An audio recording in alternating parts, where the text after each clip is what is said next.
Oye, país, buenas noches, buenas noches. Oye, país, yo soy Rudy González. Gracias por su compañía en esta hora, como cada noche, aquí en Color Visión. Em, muchos temas interesantes, pero hay algunos puntuales que yo quisiera conversar con ustedes en esta noche. Bueno, comenzamos por lo del COVID. 92 nuevos infectados en el último boletín de salud pública, ninguna defunción. 2.29 la positividad diaria y 1.12% la positividad de las últimas 4 semanas. Cada vez más amarrado el tema del COVID. Hay algo que a mí me preocupa no, me gustaría saber, hice un par de intentos en el curso del día de hoy y no conseguí la información, no conseguí las personas idóneas que me pudieran decir cuántos centros de vacunación quedan en operación de casi 1,000 que hubo en un momento determinado de vacunación contra el COVID y dónde están instalados. Porque conozco, por ejemplo, conversaba con una persona amiga en el curso de esta semana y me decía, yo quisiera ya yo estoy listo para ponerme la tercera dosis y no sé dónde ir a ponérmela porque fui a tal sitio y ya no hay centros de vacunación ahí. Quizás sería bueno que en este interín las autoridades de salud pública hagan de conocimiento en una conferencia de prensa, en un comunicado en los medios de comunicación, por la vía que sea, cuáles son los centros de vacunación que están todavía operando y qué tipo de vacunas tienen. Porque también me dijo una persona que no encontró en un sitio donde le dijeron, porque ahí no habían vacunas, por lo menos el día que esa persona fue, que no habían Pfizer, y él debe ponerse o quiere ponerse una Pfizer para la tercera dosis porque tiene 2 dosis de Sinovac. Y esta persona no entiendan que después de un año de vacunación, ahora que está buscando la tercera dosis, es que alcanzó la mayoría de edad hace apenas un año, menos de un año, y entonces se puso la primera, se puso la segunda y tenía que esperar el tiempo para la tercera dosis que se le cumple ahora. En el mes de marzo se le cumplía, si mal no me dijo, un joven. Pero es interesante que Salud Pública dé esa información de manera oficial. Para la gente saber, por ejemplo, yo cuando comience el mes de abril me voy a poner la 4ª vacuna, yo y mi familia, porque ya tenemos las 3, cumplimos los 6 meses con la tercera a principios del mes de abril y yo realmente no sé en este momento dónde ir a ponerme la 4ª vacuna. Entonces sería interesante que Salud Pública haga de esta información. Y es interesante porque es un tema en discusión. Es un tema en discusión. Miren, en República Dominicana se suceden muchas situaciones a veces de mucha tensión, situaciones de mucho encono en el mundo de la política. La política genera, en los tiempos de elecciones principalmente, situaciones que trasvasan los límites de la prudencia interpersonal. Y hay políticos o gente que está metida en política que lleva la discusión al plano personal, que lleva a generar situaciones que abren un abismo entre 2 personas, entre 2 familias, entre 2 comunidades, que después es más difícil volver a restablecer ese marco de relaciones. Específicamente, en el tema político, aquí en República Dominicana siempre ha habido una lucha bipartidista, en ocasiones tripartidista. Ahora hay una situación tripartido. El PRM, partido de gobierno, el PLD, partido de oposición, la Fuerza del Pueblo, partido de oposición. PRD está ahí como partido de oposición también mayoritario, pero ya un poco más rezagado. Pero en el marco de esa realidad, cuando la suerte de la discusión toca lo personal, se abren heridas. Y si vienen respuestas, es peor, porque son respuestas para peor, son respuestas que vienen acompañadas de tú también o aquello o lo otro, o de buscarle culpas para denigrar al contrario. Miren, increíblemente, los duelos en República Dominicana acercan a la clase política, a muchas clases, pero a la clase política. Como periodista de 53 años en ejercicio ininterrumpido, puedo citar varios episodios en los que yo participé como periodista. Así que recuerdo al vuelo y donde se vio a la clase política solidarizarse con las personas afectadas en un momento determinado por la pérdida de un ser querido cercano.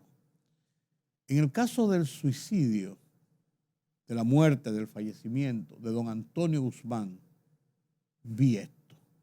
Unas muestras de solidaridad de personas que incluso eran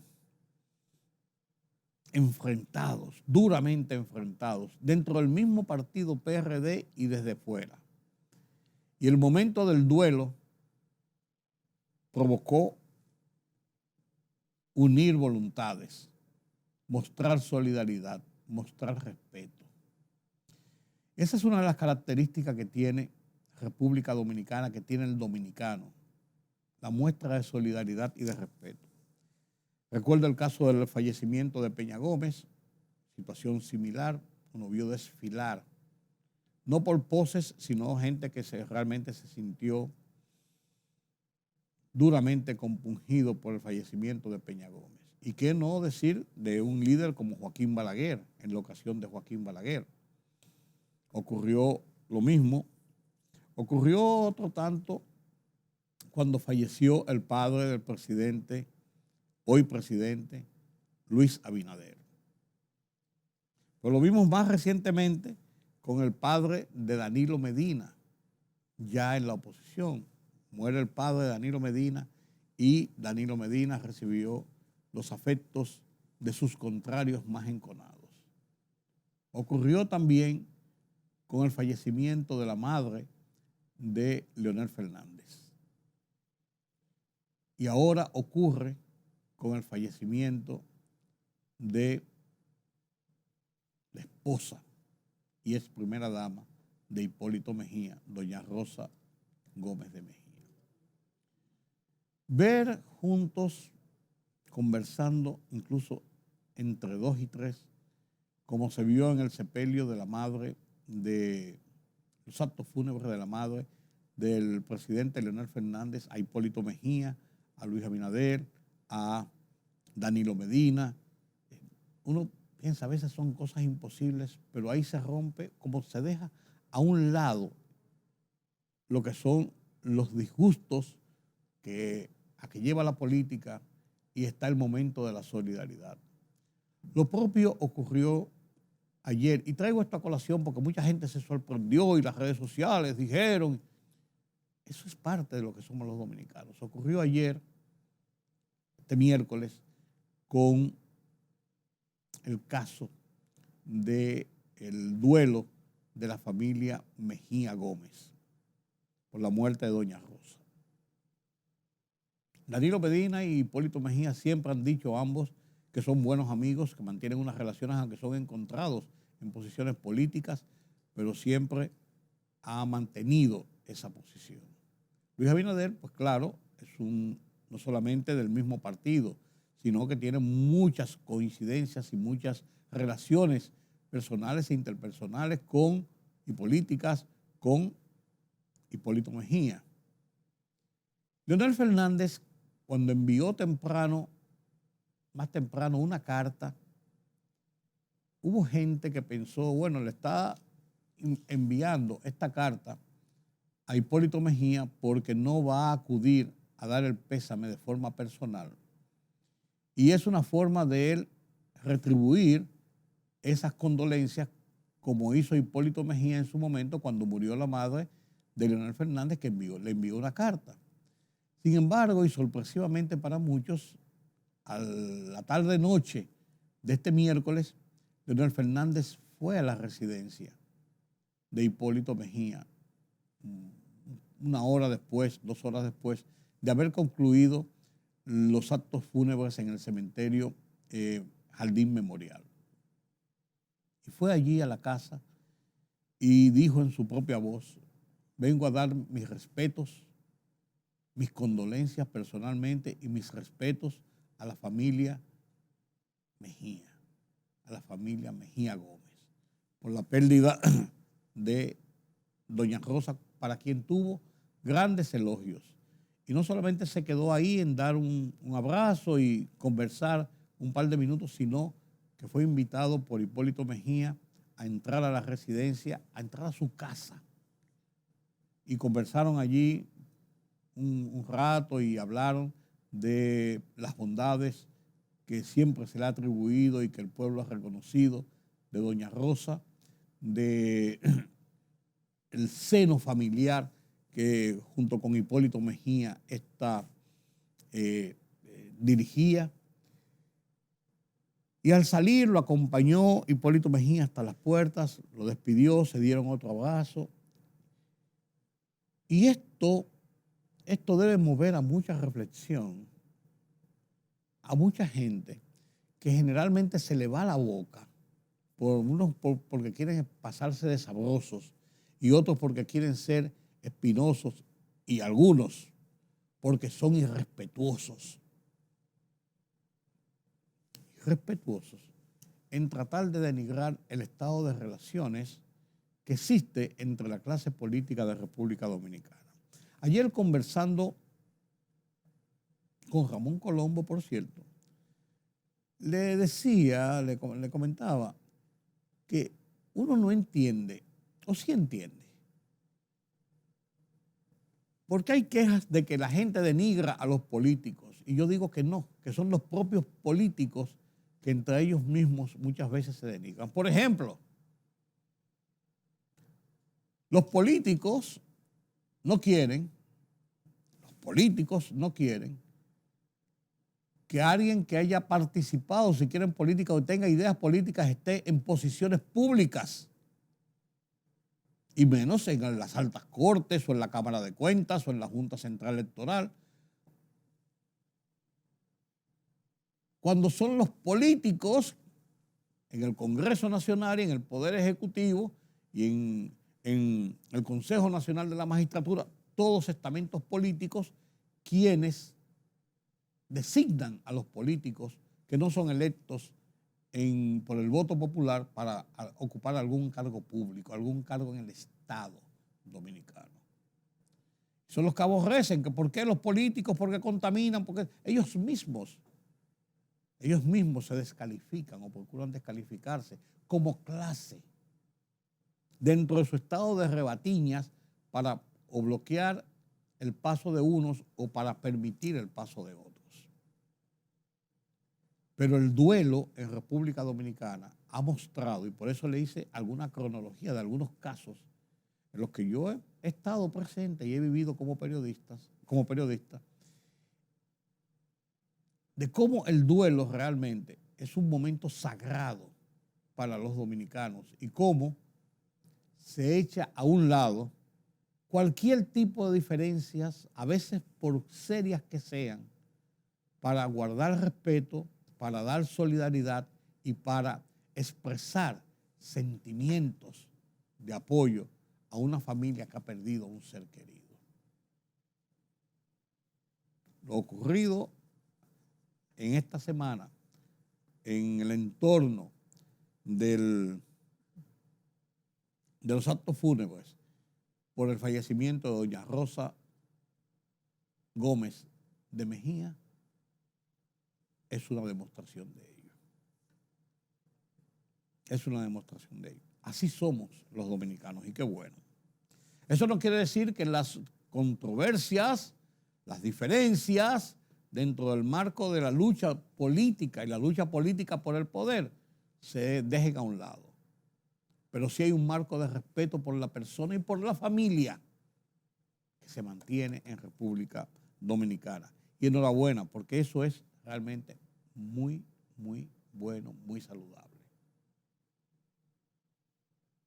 Miren, Hablando en estos días de los temas del agua, lo que está pasando con el agua, el proyecto de reforma para reformar una ley y establecer un código de agua en República Dominicana, mueve a uno a ver episodios que le cuadran la cabeza a la gente. El hecho de que el Aeropuerto Internacional de las Américas se haya quedado sin agua por un problema con el acueducto que le suple, el acueducto de Boca Chica, es una cosa que uno no lo entiende. Yo vi la información de que ellos están comprando aproximadamente, están gastando 200,000 pesos diarios en comprar agua, camiones de agua, camiones cisternas de agua y todo tipo de agua para poder atender las necesidades de la terminal aérea. Bueno, ya el acueducto, el ayuntamiento, el acueducto, dijeron que iban a resolver el tema. Pero también, conversando sobre este tema, alguien me dio unas reflexiones de un tema que está pasando en el centro, uno de los centros turísticos más importantes que tiene el país, que es en el este. Específicamente en la zona de Ubero Alto. Hay una empresa que se llama Invermats, una empresa que está instalada hace más de 20 años, que procesa agua, que produce agua. El agua que va a los hoteles de toda esa zona, va a Ubero Alto, toda esa zona por ahí. Esa empresa es una de las principales que suple agua potable, agua consumible. Ellos tienen arrendados unos terrenos, tienen sus instalaciones bien montadas, un terreno de ellos, pero tienen arrendados terrenos por donde pasan las tuberías y donde hay también algunas tomas, alguna suerte de tomas de agua de pozo para su procesamiento y enviarla a los hoteles. Un conflicto de los propietarios de esas tierras, que ellos les rescindieron el contrato porque se fueron por otros lados, por otras tierras, pero mantienen esas instalaciones. Ellos quieren más, un aumento en los alquileres, en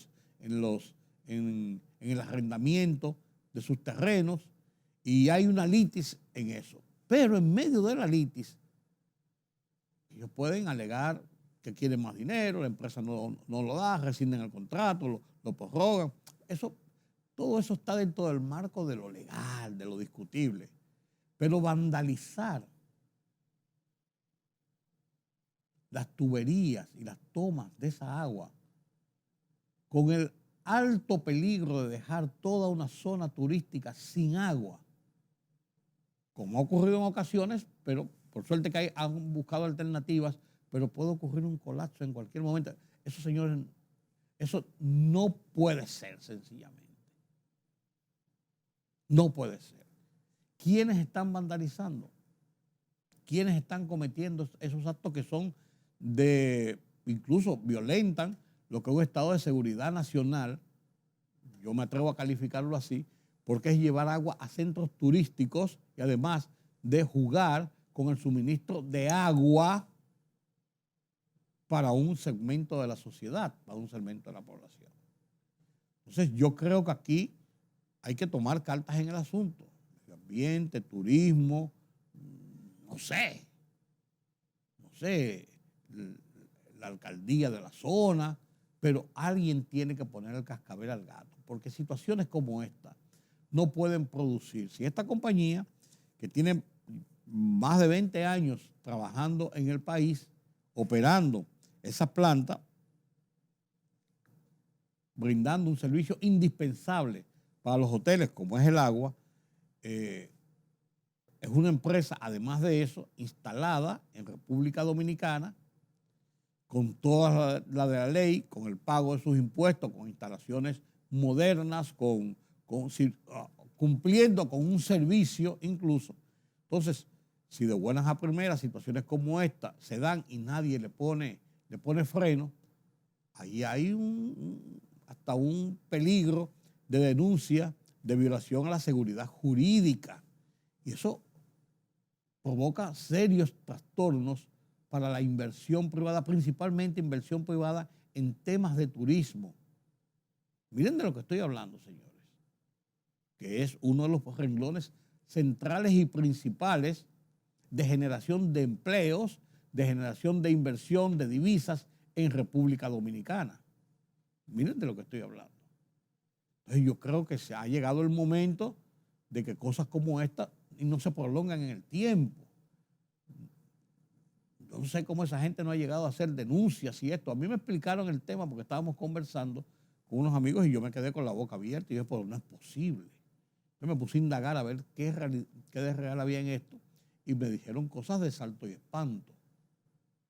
Pero el mensaje es que esto debe buscársele una salida inmediata sin afectar a una empresa instalada en el país con todas las de la ley, a una empresa que está supliendo un producto indispensable como es el agua y a una empresa que está, además de eso, garantizando la operatividad de esos centros hoteleros allá en Ubero Alto. Toda esa zona por ahí. Estamos hablando de cosas mayores y la autoridad no debe, ni tiene el derecho de mirar para otro lado y no buscar una solución sobre la base de que se garantice ese suministro de agua y esa operatividad de esa empresa Invermax, allí en la zona de Ubero Alto.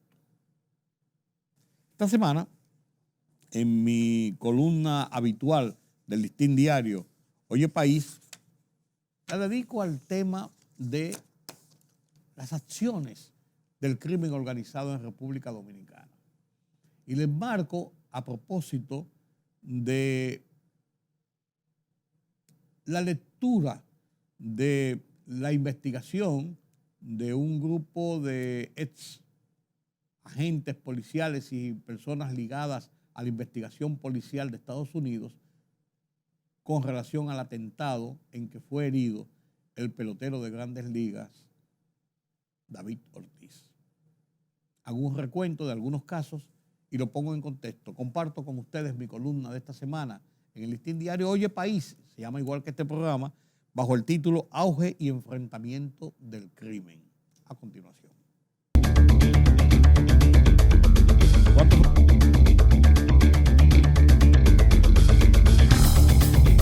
La lectura de la investigación de expertos internacionales sobre el incidente en que la estrella del béisbol, David Ortiz, fue baleado, ha dejado a la sociedad estupefacta, llena de espanto y con una terrible preocupación. Una preocupación que se viene acentuando en los últimos meses con el descubrimiento de grupos mafiosos que han operado por años en el país, acumulando riquezas y poder al amparo de una impunidad que les produce sus fortunas. El entramado que giraba en torno a los responsables del tiroteo que dejó herido a Ortiz menciona sicarios, autoridades, complicidades que compra el dinero sucio, el poder que acumula el narcotráfico, el dinero mal habido, digno de una serie de Netflix. Estas revelaciones sobre las operaciones del bajo mundo, que todos saben, pero que nadie enfrenta, nos llega como si fuera el colofón de la tragicomedia que vivimos en estos días en el país, representada en grandes casos como Falcón, Discovery, FM, el robo millonario en la falsificación de tarjetas del Plan Social. Una madeja de corrupción, crimen, drogas, falsificaciones, sicariato, amenazas, encubrimientos que ha operado a sus anchas, a los ojos de todos, pero en especial de autoridades llamadas a protegernos. Más que nombres, ciertos o inventados, me remito a posiciones, al cargo de autoridades. Es por ello que el impulso desplegado en estos últimos tiempos para enfrentar estos grupos mafiosos del crimen organizado no debe ceder. Por el contrario, es hora de cerrar filas, de apoyar esas iniciativas, no de hacernos los desentendidos, los indiferentes, por el bien del presente y futuro de nuestra sociedad.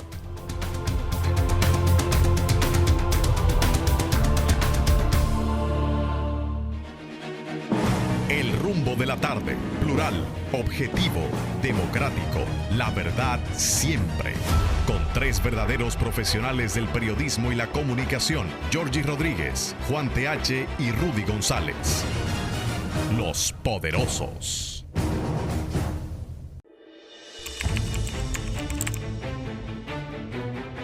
Periodismo de investigación, columnas, opinión, análisis, reportajes de fondo, hora por hora, una completa plataforma multimedia. Periodismo con valor. Noticias horapor.hora.com.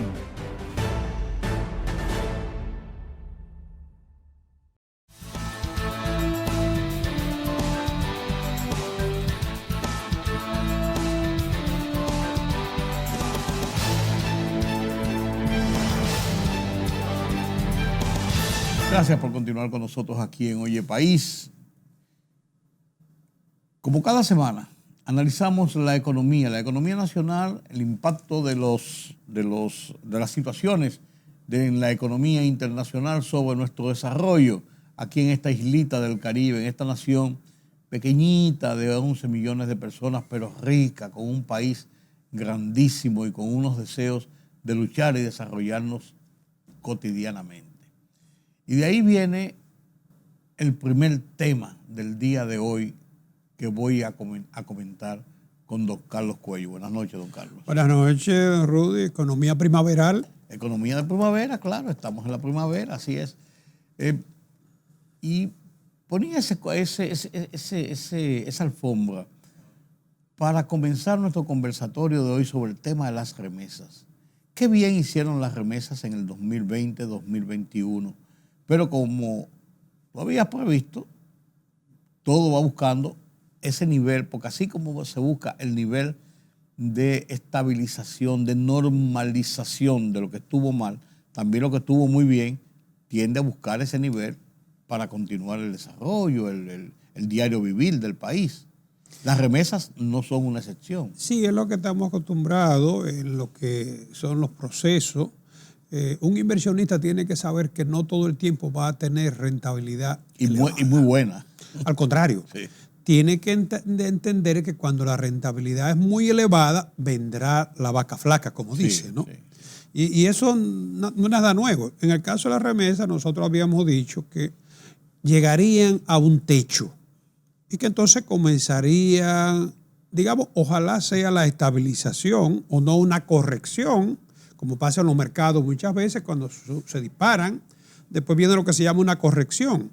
Y eso lo saben muy bien los que interactúan en los mercados. El caso de las remesas se dispararon en el mes de plena pandemia, comenzaron ahí a dispararse. El año pasado siguió siendo excelente, pero ya la muestra de estos primeros 2 meses del año indican como que están buscando, ojalá sea la normalización o la corrección. Y mejor aún, que esa acomodándose a sus niveles, diría yo. Pero que ese nivel no nos lleve muy hacia abajo. Sí. Hasta ahora ha sido moderado, ¿no? Y todavía sigue siendo superior al año 2019, por supuesto, claro, ¿no? Claro. Pero, por ejemplo, en enero entraron 759.3 millones de dólares de remesas, que es muy buena cantidad. Y en febrero entraron 748.8, un promedio de 754 millones de dólares para esos primeros 2 meses, mensuales, ¿no? Sí. Estamos hablando que en enero la caída fue de 4.2 y en febrero fue de 1.6, muy moderada la caída. ¿Pero eso es en relación al mismo mes de enero del año pasado? Del año pasado, correcto. ¿O al último mes del año pasado? No, del año pasado. O sea, enero versus anual. Enero y febrero versus febrero, ¿no? Entonces, si tú lo acumulas, vienen aquí 1.508 millones para los 2 primeros meses, o sea, el primer bimestre del año 2022. Okay.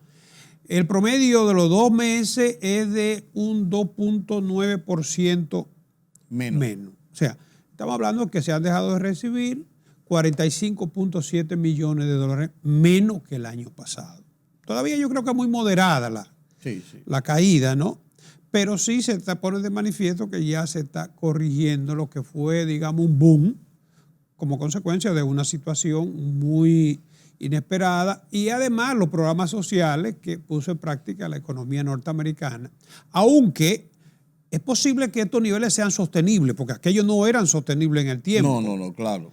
Pero es posible que estos sí puedan ser sostenibles porque fíjate que el desempleo en Estados Unidos sigue bajando y cayó de un 4% a un 3.8%. Aún entre los latinos está por debajo de un 5%. Correcto. O sea que si estas remesas se apoyan en base de sustentación como el empleo, es más factible que se mantengan los niveles.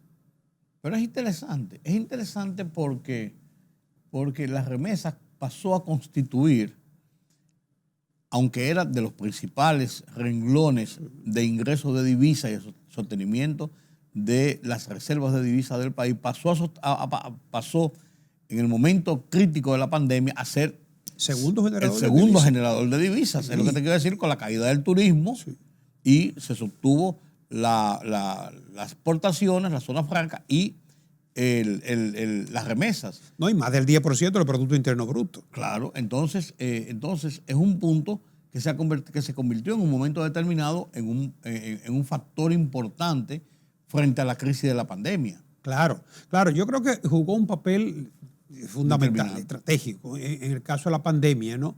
Porque evitó que más gente cayera en la pobreza, ¿no? Y siguió en el año 2021 incrementándose, ¿no? Con 10.400 millones de dólares. Así es. Como tú bien destacabas, el segundo después de las exportaciones, ¿no? Este es un año también que tiene su característica. Tú lo comentabas anteriormente, la situación de la guerra de Rusia y Ucrania mantiene el ambiente global, ¿no? El entorno global. Enrarecido, muy incierto. Fíjate que donde se está reflejando esto mejor es en los precios del petróleo. Una volatilidad increíble. Sí, día por día.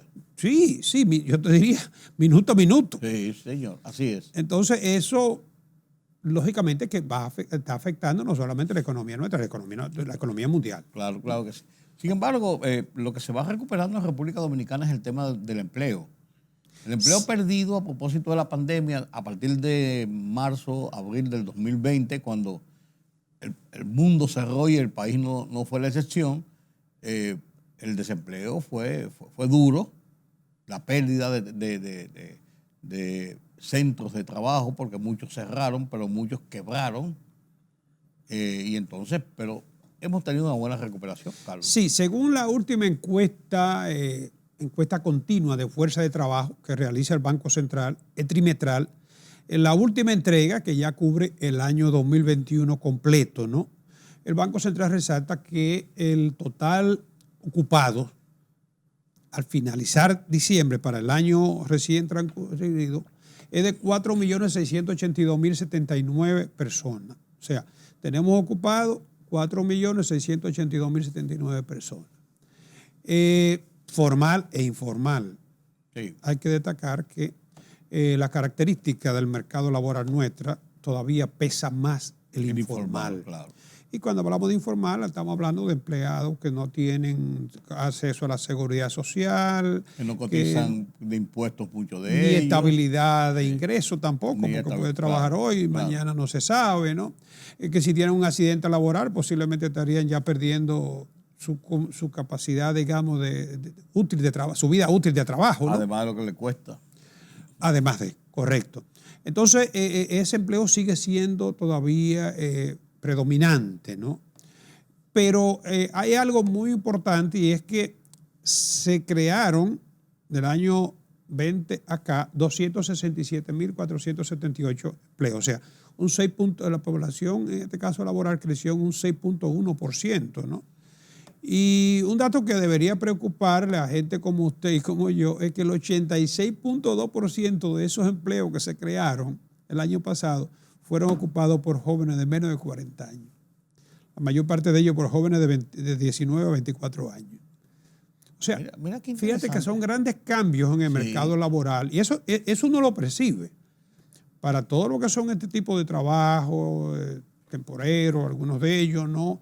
O casi independientes o desde la casa, son jóvenes casi muchos jóvenes que están trabajando. Muchos jóvenes porque los jóvenes tienen un problema en República Dominicana y es que los patronos muchas veces no entienden o no entendían, o algunos patronos no entendían, vamos a no ser generalizantes, no entendían el hecho de que tú no puedes exigirle experiencia a un joven que apenas está o terminando la universidad o acaba de salir de una universidad. O uno que simplemente hizo el bachillerato y ha hecho un curso técnico de algo. Entonces, si no tiene, la experiencia la adquiere en el trabajo y a veces ellos quieren gente nueva para no tener altos salarios, muchas veces, pero que tengan experiencia para no tener que enseñarle, no entienden que pierden el tiempo enseñando. La verdad es que los requerimientos, las exigencias del mercado laboral de hoy tiene un sesgo hacia la juventud, porque el trabajo cada día se hace más exigente. Uno piensa que en los tiempos nuestros que había muchas cosas manuales, eso que tú decías ahorita, que tenía que mandar para esperar, que el mensajero. Bueno, todo eso simplifica, pero la rigurosidad de trabajo, los niveles de medición de productividad son cada vez más fuertes, exigentes. Claro que sí, indudablemente. Casi autoexcluyen cierto grupo poblacional. Eso es así. Y te voy a decir una cosa, sobre la base del volumen de trabajo que haya en el país, eso marca las pautas para los movimientos hacia el desarrollo. Porque el país no se puede quedar estancado y teniendo mayor consumo. El problema es que tenemos que tratar por todos los medios de de mejorar la calidad del trabajo. Porque eso es o sea, se están creando empleos, pero lo que le llaman empleo digno. Sí. Y eso es lo que contribuyen además a superar lo que son las habilidades del trabajador, ¿no? Sí. Bueno, la tasa de desempleo se sitúa en un 7.1%, era un 7.4%.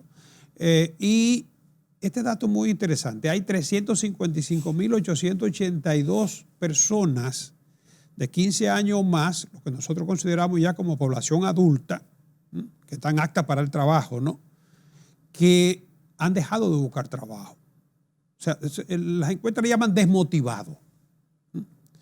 Y obviamente si tú coges la tasa de desempleo, en este caso ampliada, te da un 13.2%, más o menos el mismo nivel de años anteriores, ¿no? Porque en definitiva son desempleados. Lo que pasa es que las encuestas le preguntan, ¿usted está trabajando? No. ¿Usted quiere trabajar? Sí. ¿Usted ha buscado trabajo en los últimos X tiempo, 4 o 5 semanas? No. Entonces ya lo consideran como desmotivado. Claro. Por eso tú notas esa diferencia entre la tasa de desempleo abierta y la tasa de desempleo ampliada. Porque la ampliada incluye eso, pero la abierta sencillamente lo saca y lo considera como desmotivado. Desmotivado. Usted tiene razón. Y hay que ver si esa desmotivación es simplemente porque hay gente también que quiere... A algunos no le interesa. Eso, que si no le interesa, mejor prefiere hacer chiripas o algunas cosas. Algo mantenido. O gente que no quiere trabajar. O a veces tienen otra fuente de entrada muy, qué sé yo, tal vez esporádica, pero subterránea. Entonces no le interesa trabajar. No quiere decir que no generen un ingreso de alguna manera, aunque sea especie a lo que trabajan. Hace unos meses tuvimos una confrontación con un amigo nuestro de un grupo uno de esos grupos con los que yo me reúno a tomar café y lo que sea. Y él simplemente dijo así olímpicamente, bueno, tú estás trabajando. Es que creo que me están ofreciendo en el trabajo son 40 y 50 mil pesos y yo no me voy a emplear por eso. ¿Y cuánto tú trabajabas? ¿Cuánto tú ganabas en el último trabajo? 40 mil pesos justamente. Pero ¿y por qué tú sabes? ¿Qué tú haces? ¿Por qué tú exiges más? No, es que con eso nadie vive. Entonces, oye, pero ¿de qué vives? Y sin trabajo. Sí, entonces, ¿de qué vives? De los amigos, de sentarse, de la chercha, de la cosa. Vagos profesionales. Lo que tú decías. Sí. Son vagos profesionales. Sí. Y eso es terrible. Pues mira, siguiendo con el panorama del movimiento de la economía en República Dominicana, el tema de la construcción se convirtió en un tema importante dentro de los renglones que caracterizan el crecimiento de la economía en República Dominicana, y la construcción ha sido en los últimos años, construcción y telecomunicaciones principalmente, y las telecomunicaciones ya han bajado un poco, pero la construcción sigue siendo uno de los renglones principales. Pero hay dos razones que han provocado en los últimos meses, en los últimos tiempos, alguna desmotivación. Había gente que compraba viviendas, un apartamento de no tan alto para rentar, habían otras gentes que lo usaban como inversión precisamente porque es una plusvalía, eso gana, no pierde. Y protege el valor del dinero. dinero. Entonces, eso te iba a decir, tú no pierdes ahí, no es igual que comprar un vehículo que se va devaluando, la vivienda se va valorizando. Entonces, ese era un problema que había muy serio. El aumento de costos, de precios de las viviendas a propósito de todo este tipo de toda esta situación de la inflación puede ser temporal por la inflación, pienso yo, pero el otro problema era el tema del inquilinato y de la casi posibilidad cero que tenía una gente de sacar a alguien que se le metiera en la casa. El Listín Diario hizo una serie de reportajes durante 2 semanas sobre lo que eso significaba y cuánta gente, puso muchos ejemplos de cuántas personas tienen demandas de que le desalojen una casa y no hay forma de que lo consigan. El Tribunal Constitucional emitió una resolución sobre ese tema. Parece un asunto legal, pero no es pero legal. Tiene incidencia económica más de lo que uno se imagina. Por eso lo puse en la forma más amplia, porque, no, eso fue una cuestión de abogados. No, no, eso abre un panorama diferente. Sí, el Tribunal Constitucional emitió una sentencia que modifica, ¿no?, o declara inconstitucional parte de la ley, oye esta ley, 4314 del 28 de octubre de 1955. Que de época de la dictadura. Dicen que integró parte en su articulado de lo que fueron algunas disposiciones a raíz del ciclón de San Zenón. Que tú no podías desalojar a una persona, o sea, protección porque es una ley de alcance social, eso es verdad. Sí.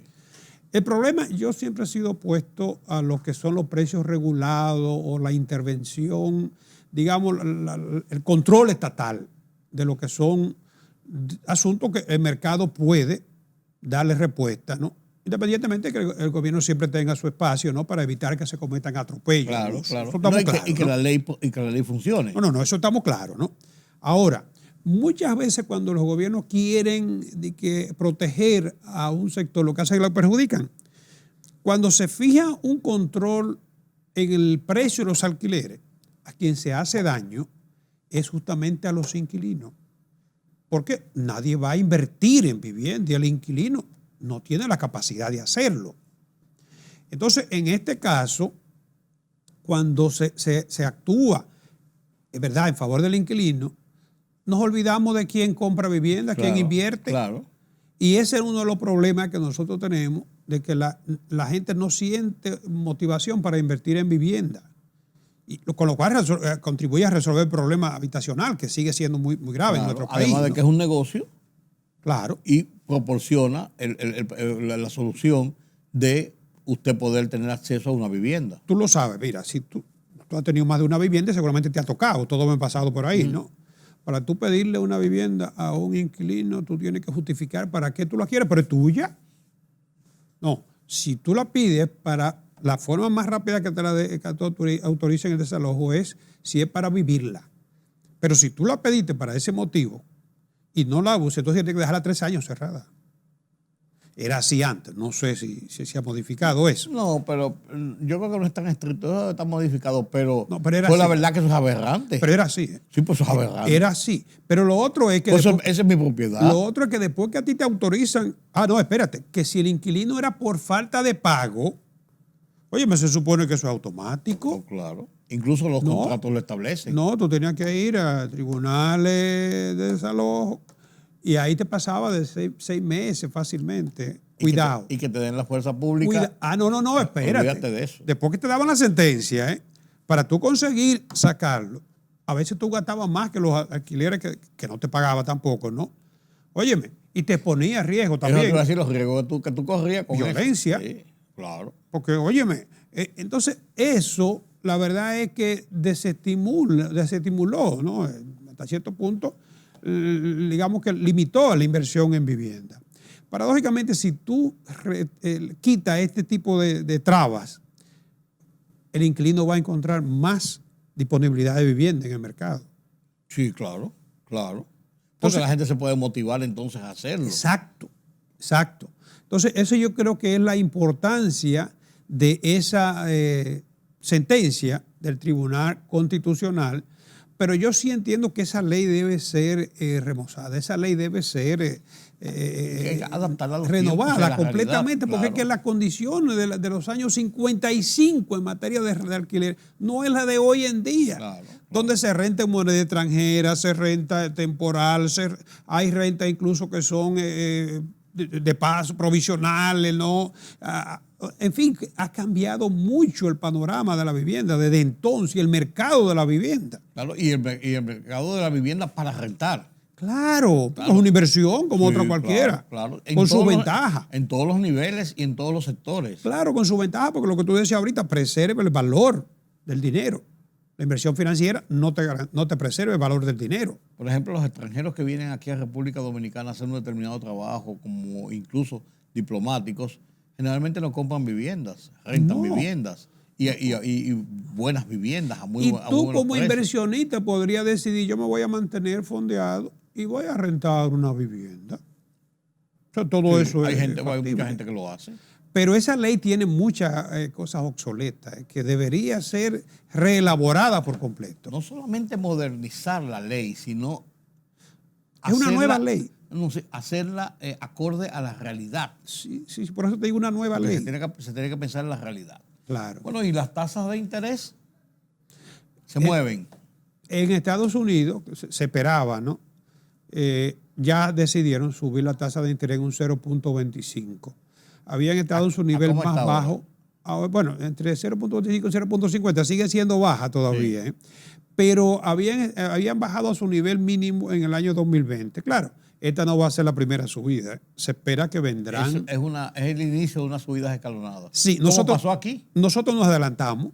Sí, nos adelantamos y le subimos 200 puntos de noviembre acá, ¿no? Sí. El objetivo es el mismo. Y también lo está haciendo Londres, Inglaterra. El objetivo es el mismo, contrarrestar la inflación. La inflación en Estados Unidos, estamos hablando de 7.9, la interanual, la más alta desde 1982. Así es. Óyeme, estamos hablando de 82 aquí, 40 años.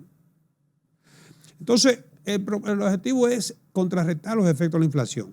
¿Qué va a suceder? Tú contrarrestas los efectos de la inflación, pero al subir el dinero va a afectar los niveles de inversión de la economía. Claro, elemental. Eso es lógico, ¿no? Sí. Y en el caso de estos países como los nuestros, ¿no?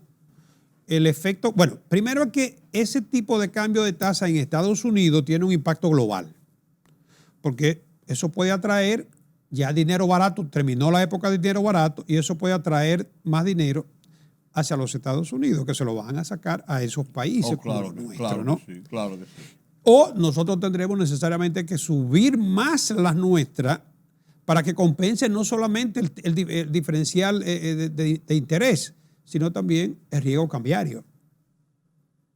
Así es. Entonces, fíjate que apenas comienza la salsa en Estados Unidos, pero ya las expectativas son de alzas de tasa. ¿Tú crees que va a ser muy, muy consecutivo, muy pegado una de la otra, o que va a ser más espaciado a lo largo de la... Hay que esperar la próxima reunión de la FED, pero ya eso manda señales.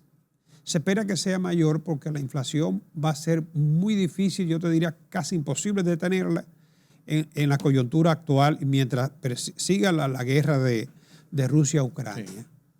Que no tiene visos de terminar en este momento. Por ahora no. No tiene visos. Y los costos se están disparando. Claro, de todo. No y en todo el mundo. No solamente en las materias primas, sino lo que conlleva los costos de las materias primas, principalmente el petróleo y los alimentos. Va a subir el precio de la deuda para países como los nuestros. Claro. Y la posibilidad de captar, de colocar emisiones también será más alta. Y más difícil. Pero apenas comienza. Bueno, vamos a ver a dónde llegamos, don Carlos. Nosotros llegamos hasta aquí por esta noche y abrimos la cita para la semana próxima. Seguimos entonces. Sí, señor. Si Dios Gracias quiere. por su compañía en esta noche, como cada semana. Don Carlos Cuello analizando el mundo de la economía aquí en República Dominicana y en el resto del mundo. Permítame la pausa.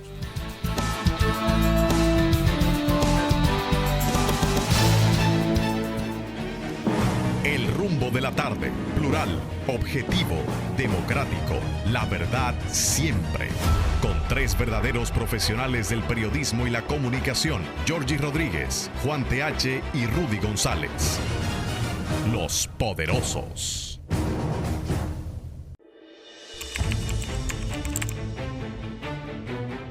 Periodismo de investigación, columnas, opinión, análisis, reportajes de fondo.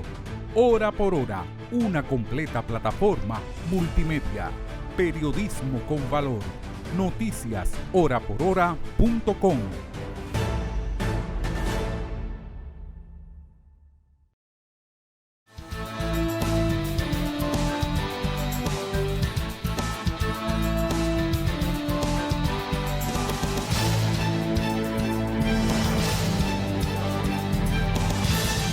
La reunión de los líderes de la OTAN, en esta ocasión con la participación in situ allá en Bruselas del presidente de Estados Unidos, Joe Biden, enmarcan la preocupación de Europa, de Estados Unidos, del mundo sobre la invasión de Rusia a Ucrania. Y se plantean medidas para tratar de evitar un involucramiento en la guerra, en los enfrentamientos bélicos per se en toda Europa y otras partes del mundo, y tratar de ver cómo se le dobla el brazo a Vladimir Putin para que ceda en su ofensiva contra Ucrania. Sin embargo, en ese mismo marco, se habla en Rusia de la nueva estrategia para la ofensiva final sobre la capital de Ucrania, Kiev, y otras regiones de ese país, y tomarlo definitivamente objetivo que se planteó Vladimir Putin desde hace justamente un mes. Con este tema, Pedro Vargas nos presenta las internacionales desde la redacción central de Oye País.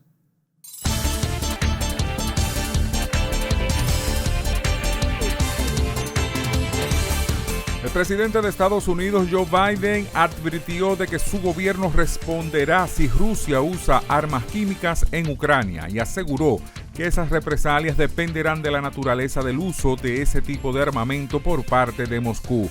En rueda de prensa en Bruselas, después de participar en sendas cumbres de la OTAN y el Grupo G7, Biden aseguró también que la Alianza Atlántica nunca ha estado tan unida como hoy.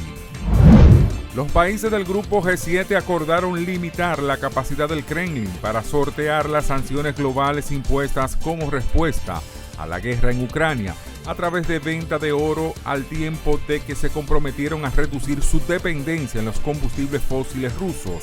Son dos de los acuerdos alcanzados por las 7 mayores potencias mundiales en su reunión de Bruselas, que tuvo lugar después de la cumbre de líderes de la OTAN y antes de la reunión de jefes de Estado y de Gobierno de la Unión Europea, a la que estuvo invitado el presidente de Estados Unidos, Joe Biden. Rusia acusó a la OTAN de estar interesada en la continuación de las acciones militares en Ucrania, escenario desde hace un mes de una operación militar especial del país liderado por Vladimir Putin, que ha dejado miles de muertos y 3.5 millones de refugiados. La decisión anunciada en la cumbre de la OTAN de continuar ofreciendo apoyo político y práctico al régimen de Kiev demuestra el interés de la Alianza Atlántica en la continuación de las acciones militares, manifestó María Zaharova, portavoz de Exteriores rusa, en un comunicado. Los cuerpos de 3 exmilitares colombianos presuntamente vinculados con el asesinato del presidente haitiano Jovenel Moïse fueron cremados hoy en Haití, informó este jueves la Cancillería colombiana. La cremación se llevó a cabo el martes de la manera reservada, indicó la Cancillería a prensa asociada a través de su oficina de prensa, sin dar más detalles.